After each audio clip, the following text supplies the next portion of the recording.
When a patient goes on to ECMO, the first criteria is we should have used the other conventional technology like ventilation, which where all the hospitals are used to keep patients on ventilator, and we do that.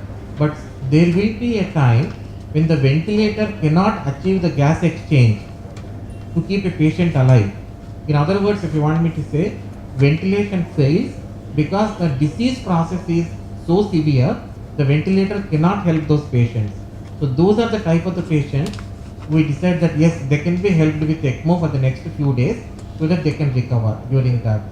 The reason I said about the choosing is there are certain contraindications or certain cases where the recovery is not possible. We don't want to place them on ECMO. It is sort of giving false hope.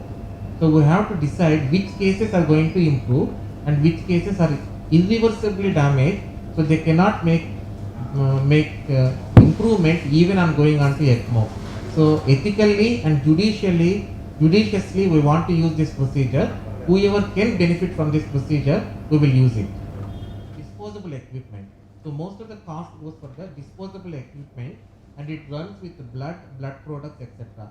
So those things have to be kept into consideration when the duration of when the cost of ECMO is decided. But we are trying to keep cost to the minimum possible.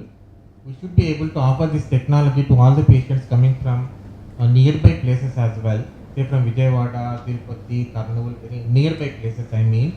We are looking at the transport arrangements as well, how we can get these patients safely here and offer this technology, which is a life-saving technology. Once we decide the patient needs ECMO, it is better to go on to ECMO as soon as possible.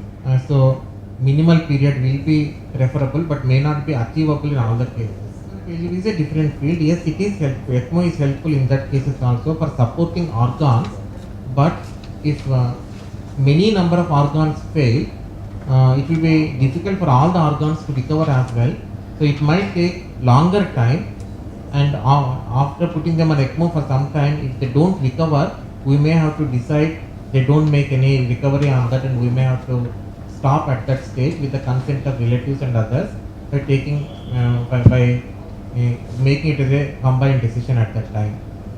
But the chances are much better for single organ failure, either for lung failure or heart failure. If more number of organs, in the sense liver failure, kidney failure, pancreatic failure, if all these things start coming in, then the complications will start to get worse with that. Obviously, it cannot help if there is a brain failure. We can support all organs even when they are ECMO as well. We can support the liver, we can support the kidneys, etc. during the period of their failure, hoping that they will recover.